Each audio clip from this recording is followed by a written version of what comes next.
Maple syrup was just starting to boil down on the stove when my phone rang.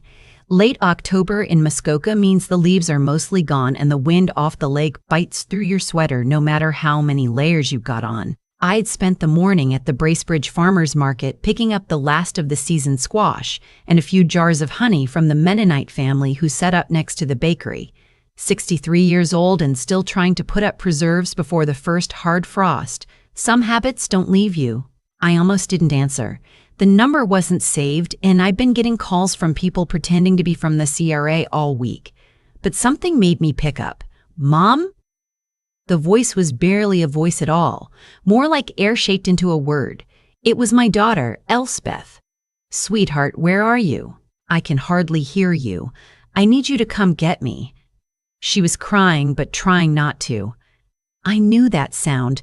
I'd known it since she was 4 years old and fell off the dock at the cottage.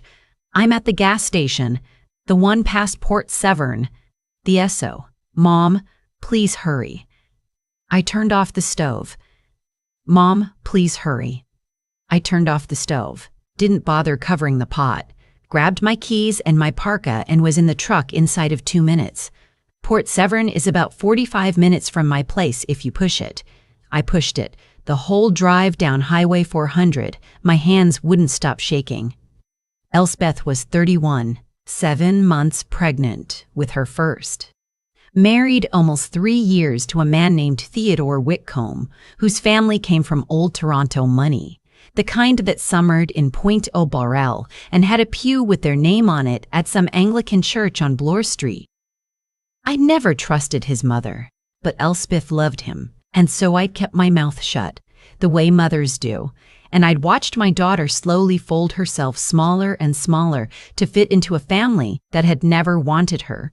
When I pulled into the Esso, I almost didn't see her. She was sitting on the curb behind the building, by the propane cage with one hand on her belly and the other clutched around an empty Tim Hortons cup like it was the only thing keeping her tethered to the earth. Her coat was torn. Her boots were caked with mud and something darker. There was blood on her lip. I dropped to my knees on the asphalt and pulled her against me, and the smell of her, the cold of her, the way she was trembling, it took me right back to the night her father died. That same hollowed-out shaking. Who did this? It wasn't a question. She tried to speak and couldn't. I helped her up, walked her to the truck, got her belted in, cranked the heat. She was barefoot inside her boots. Her toes were nearly white. I drove 10 minutes north before she was steady enough to talk. We pulled off at one of those gravel turnouts overlooking the bay. The sun was already getting low.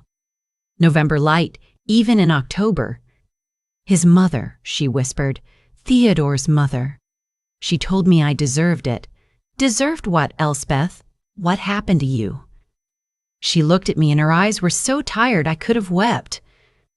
They left me out there, Mom, by the cottage road. The old logging cut past Honey Harbor. She said my blood wasn't fit to mix with theirs. She said the baby would be a stain. I am not a woman who cries easily. My grandmother on my mother's side was Métis, from up around Penetanguishene, and the women in our line were taught early that tears were a luxury we couldn't always afford. But I cried then, in that truck, with my pregnant daughter shivering in the passenger seat.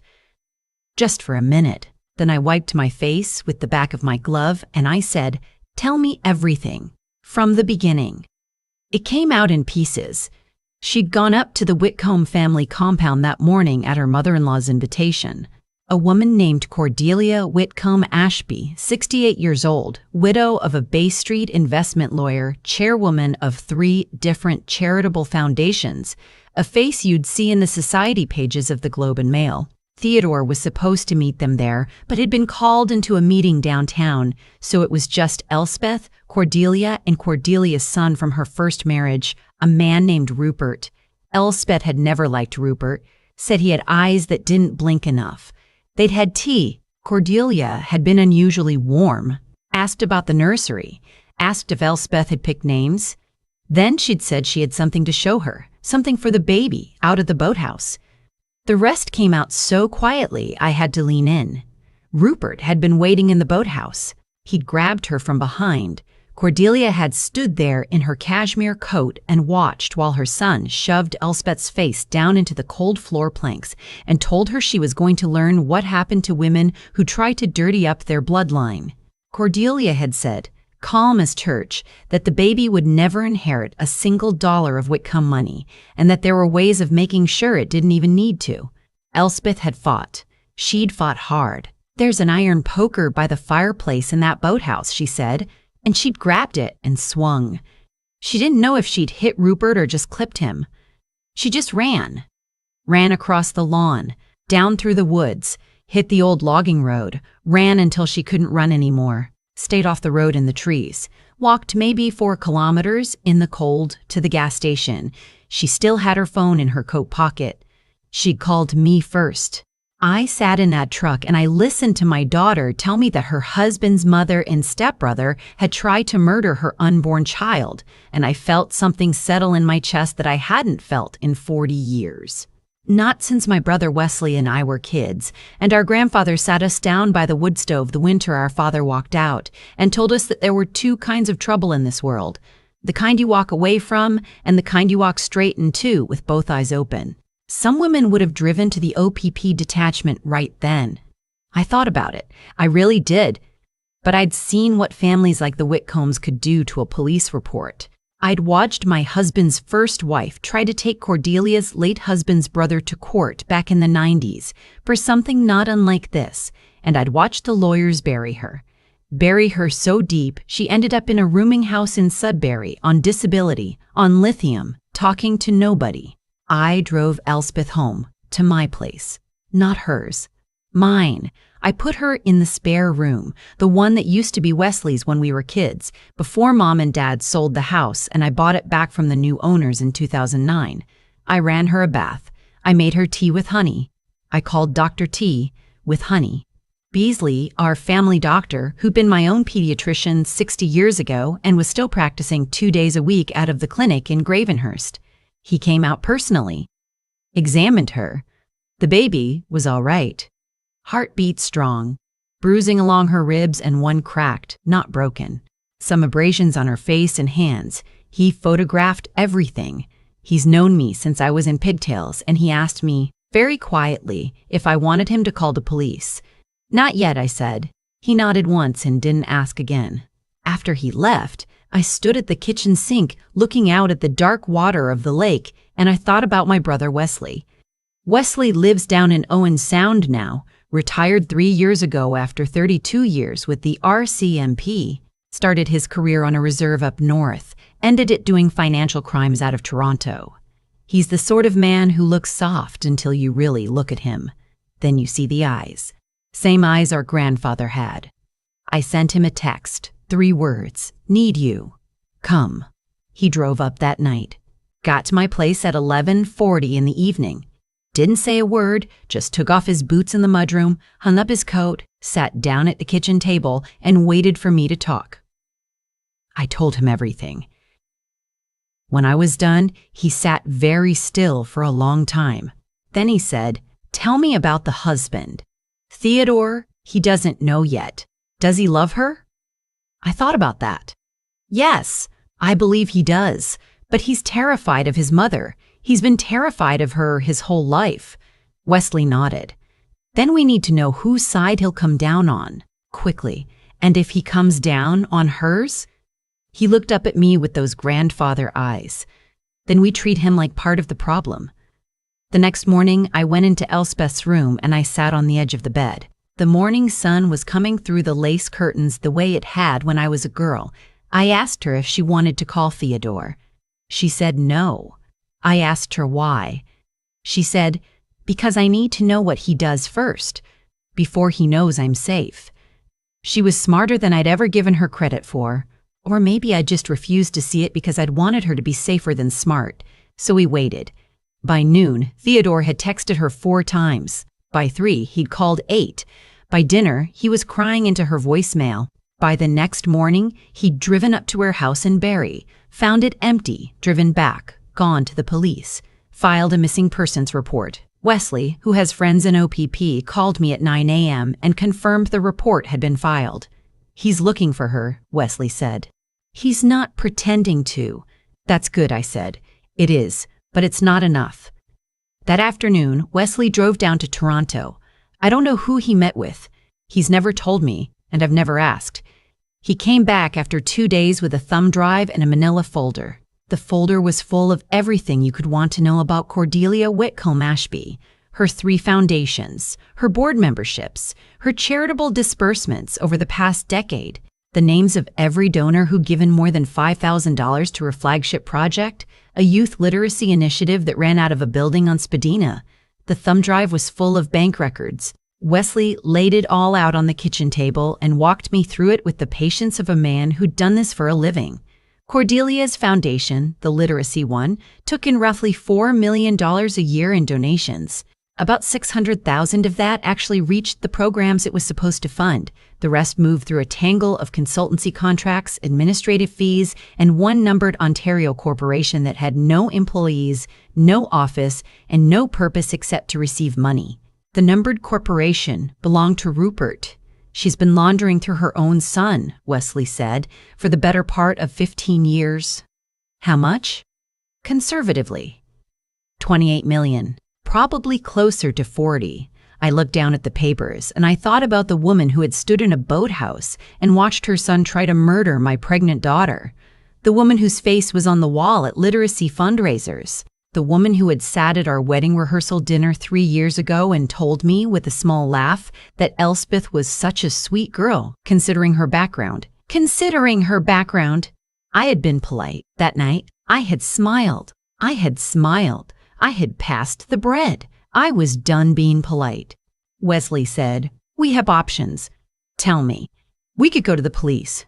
Both crimes. The assault and the fraud. It would take years. They'd come after Elspeth. They'd dig up everything about her. They'd say she fell. They'd say she's lying. They'd settle the financial side for pennies on the dollar. What's the other option? We do it the way Grandpa would have done it. I didn't say anything for a long time. Then I said, "Tell me how."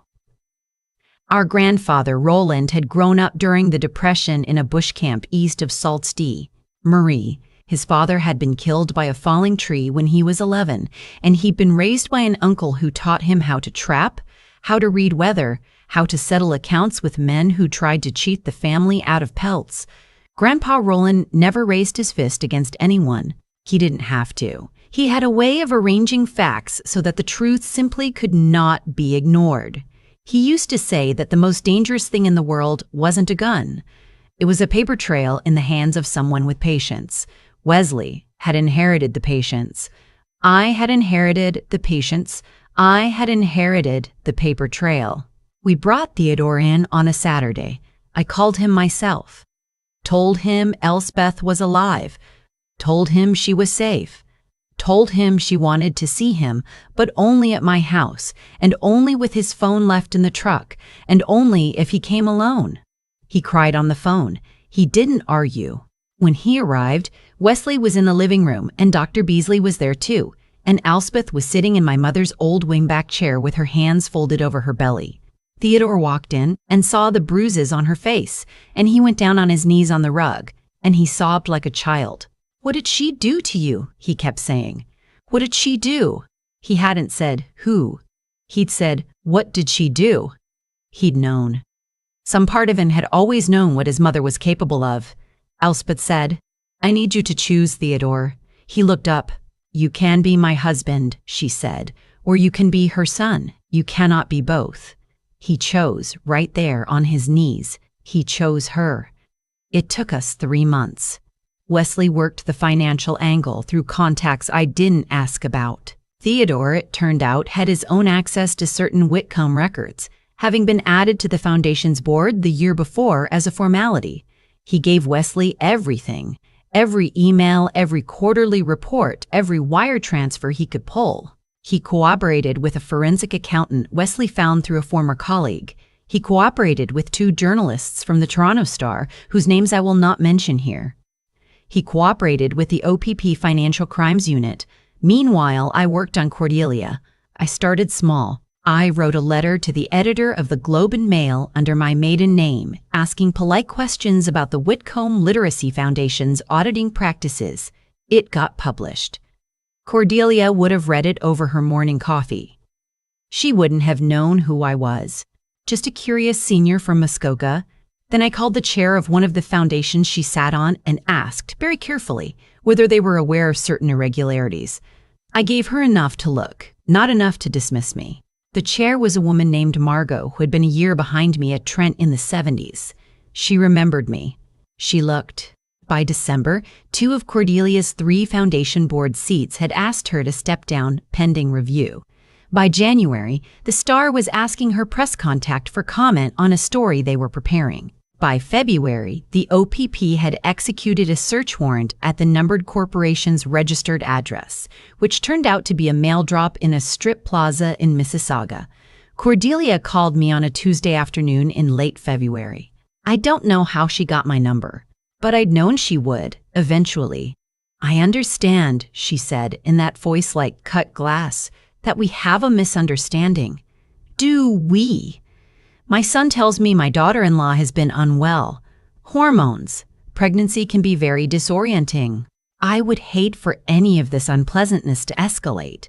"Cordelia," I said, "I want you to listen to me very carefully. Are you listening?" "I am.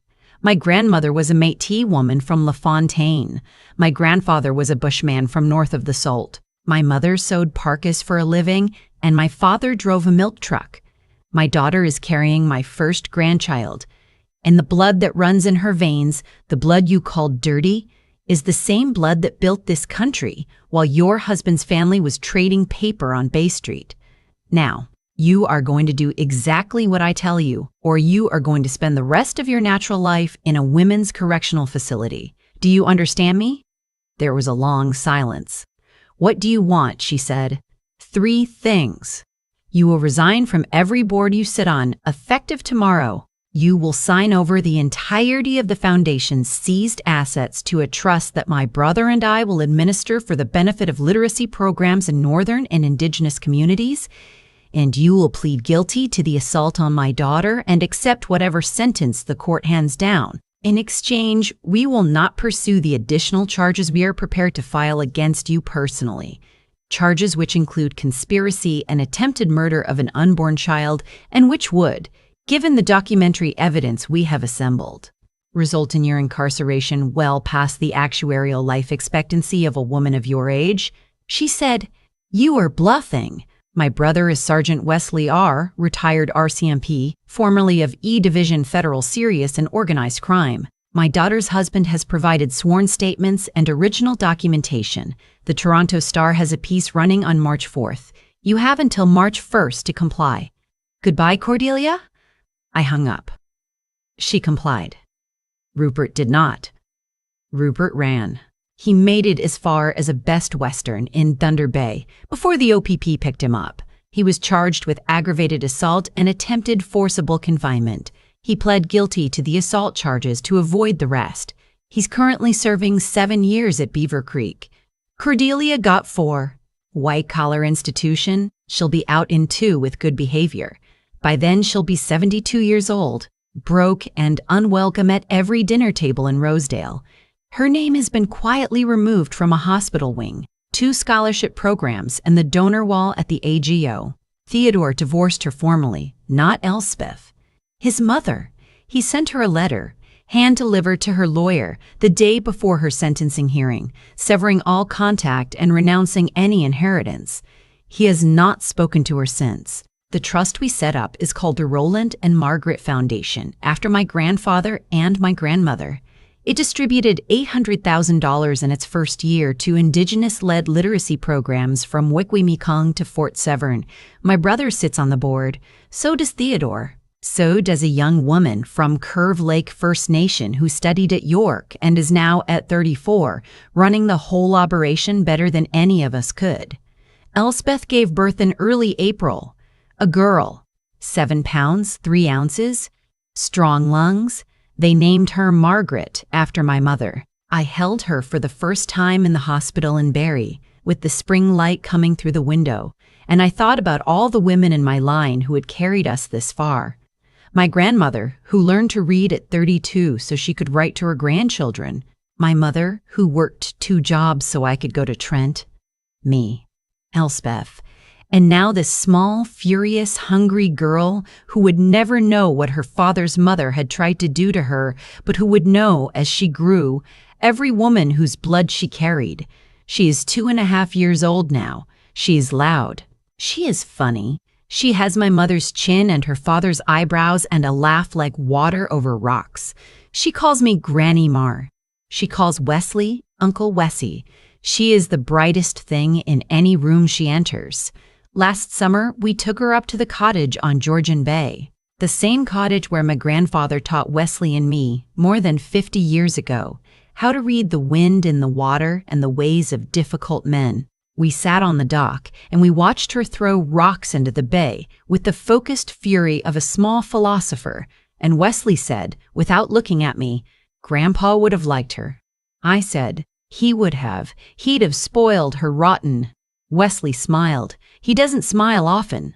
I think sometimes about that phone call, about picking up, about almost not picking up, about what would have happened to my daughter and my granddaughter if I had decided that day that I was too tired or too distracted, or that the syrup mattered more. But the syrup didn't matter. The syrup never mattered. What mattered was that when my daughter whispered into the phone, exhausted, that she needed me, I went.